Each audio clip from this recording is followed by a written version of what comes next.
AORUS nailed this laptop. Let's review AORUS 16X.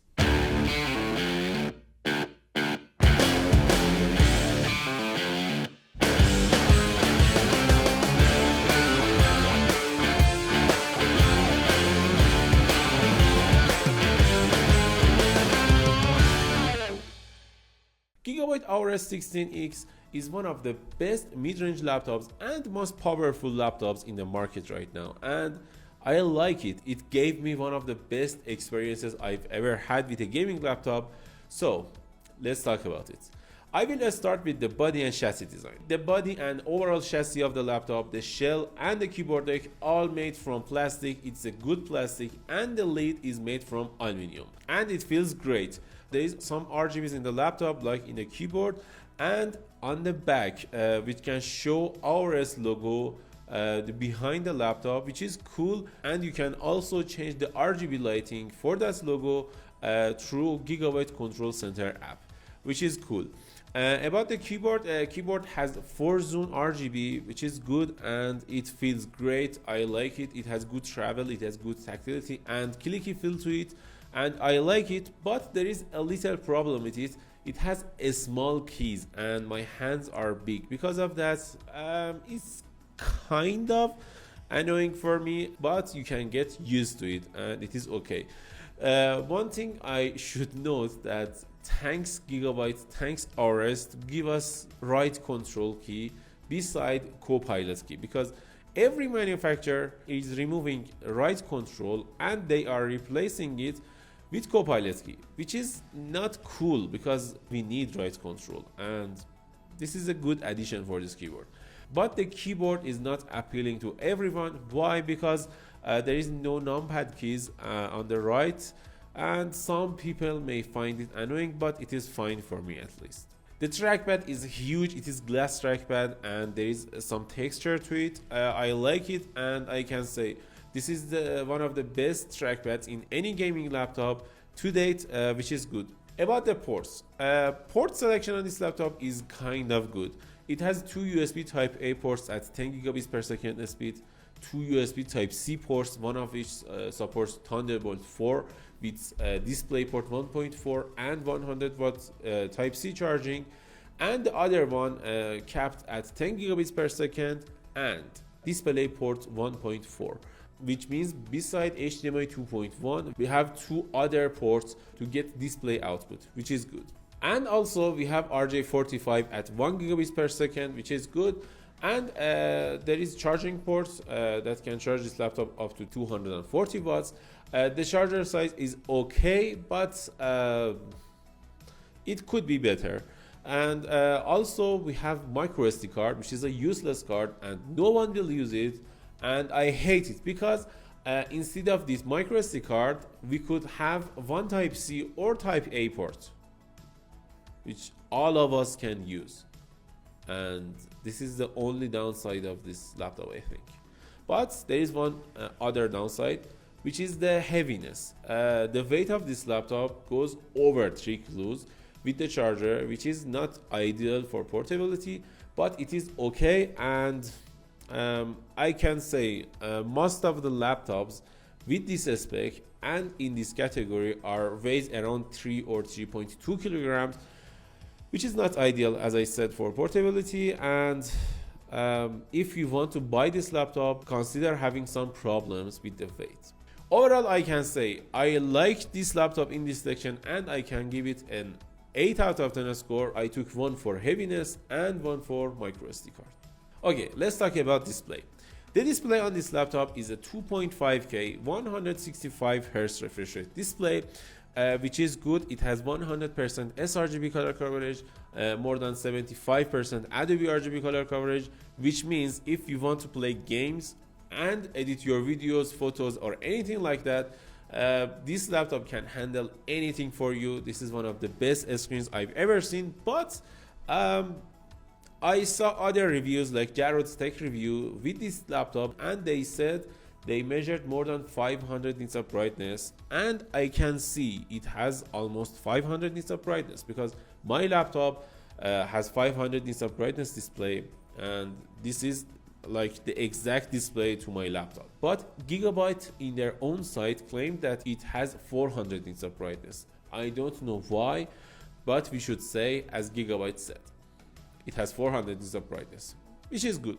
As for the scores, I should say it is one of the best IPS LCDs I've ever seen, so I will give it a 9 out of 10 score. What about performance?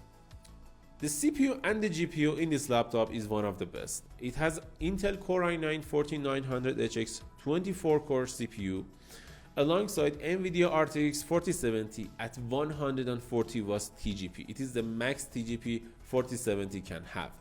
And overall, I can say the performance for this laptop was amazing, and I will talk about it in the benchmarks soon. But overall, I loved it, and the only problem with that is fan noise is a little too high, and it may be troubling for you a little. But overall, I can say I was happy with the results, and you can upgrade your RAM and SSD with 2 slots of RAM and 2 slots for the SSD, which is good. It means you can upgrade the RAM up to 96 gigabytes. The RAM on this laptop was at 5600 megahertz, and the SSD scores was amazing. It was around 5200 megabytes per second for the read and 4700 for the write, which is good. As for the benchmarks, we tested Cinebench R23 in this laptop, which is a 10-minute test for the CPU to see how well this cooling system and the laptop can perform in this test.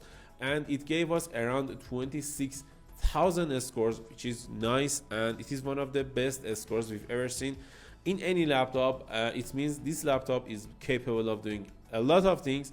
And also in Cinebench 2024, we got more than 1500 scores. This is one of the best scores ever too. And I can say the CPU power in this laptop is good. And the CPU wattage can go up to 130 watts, which is good because it means for CPU heavy tasks, this laptop is one of the best. And also in GPU test, we got a little lower than 11,000 scores, which is good for a 4070 in this laptop. We also tested Geekbench and we got almost 17,000 scores. It is one of the highest scores we've ever seen in this config, which is good. We tested TimeSpy 2. TimeSpy is a test that can show us how well this laptop can perform in 3D applications and games. And in TimeSpy, we got more than 3,000 scores, which is, I think, better than any 4070 laptop we've ever had. And it is one of the highest scores, which is interesting to see. We also tested some content creation workloads like Adobe Premiere and Adobe After Effects. In Adobe Premiere, we got 5 minutes of render time, which is not that ideal because we've had better results with lower CPUs or GPUs. And also in Adobe After Effects, we got 5 minutes and 14 seconds render time, which is good, but I expected better for Adobe applications because it has Intel CPU, 24 core Intel CPU, and it wasn't what I expected, and I'm not happy with the Adobe results.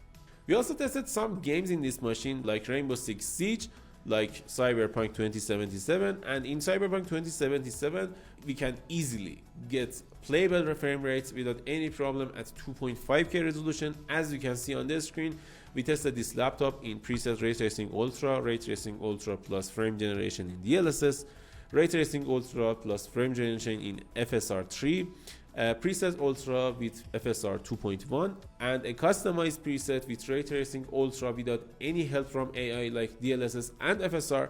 And in all the situations, we got acceptable frame rates, and I can say I was happy with the results here.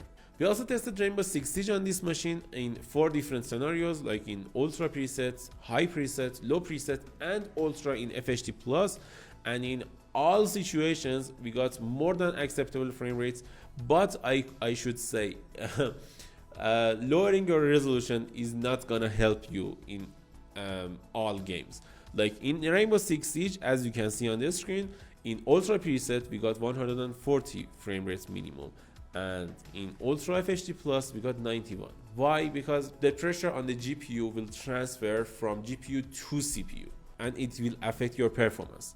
To play games, I suggest you to play in medium or ultra setting if your laptop can handle it. It is the best scenario and best situation you can play your games. We also tested Valorant, which is a CPU heavy title, to see how well it can perform, and we got almost 800 FPS in low preset, which is good, and I think this is the highest number we've ever seen in Valorant. Good job, AORUS. We also tested Apex Legends in this machine, which is a GPU heavy esports game. And in this game too, we got acceptable frame rates, but in ultra preset, I don't know why, we have 64 FPS for the minimum, which is too low. I don't know why this is happening, but it may be something occasionally. Why? Because Apex Legends doesn't have benchmark like Rainbow Six Siege or Cyberpunk, and because of that the performance may vary between different laptops. We also tested Shadow of the Tomb Raider in this laptop, and as you can see on the screen, the results are fine, and I can say I like the results here, and it means you can play even AAA titles in this laptop. For the intense AAA title, we tested Wukong in benchmark, and we got almost 60 FPS in average, which is good. It means this laptop can handle any games in 2024 for you. So how was the performance? Tell us in the comments below. What do you think about it? Tell us in the comments below. But I should say I was happy with the result, and I can give it an 8 out of 10 for the performance parts. Okay, let's talk about speakers, webcam, and battery life. The speakers on this laptop was one of the best. I liked it, I really liked it, and I had one of the best speaker qualities I've ever heard in any gaming laptop, and I was happy with the results. But I should say a $40 compact speaker, Bluetooth speaker, will perform better than this speaker, and if you want to use your laptop speaker a lot, you can go and get one. It is cheap, just get one. So this is the webcam quality of AORUS 16X, and what do you think about it? It has 1080p webcam, and about the mic quality, what do you think about it? Tell us in the comments below if you liked it. I like the webcam quality. And about the battery life. The battery capacity in this laptop was insane. It was around 99 watt-hour battery. This is the highest number a laptop can handle, because more than 100 watts is not acceptable in airplanes or something like that, and it is too dangerous for something like airplanes. And this laptop has 99 watt-hour battery.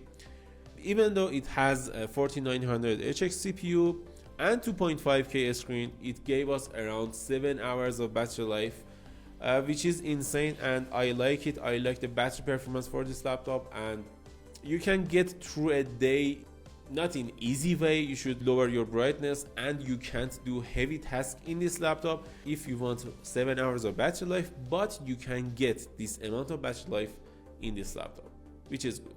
Overall, I can say I loved using this laptop, and this laptop can handle anything for you if you want, and I can give it an 8 out of 10 score overall, which means if you are considering to buy this laptop, just go and get it. There is nothing wrong with this laptop. Just know it that this laptop is heavy and have a noisy fan. What do you think about the AORUS 16X? Tell us in the comments below, and if you like this video, don't forget to like and subscribe.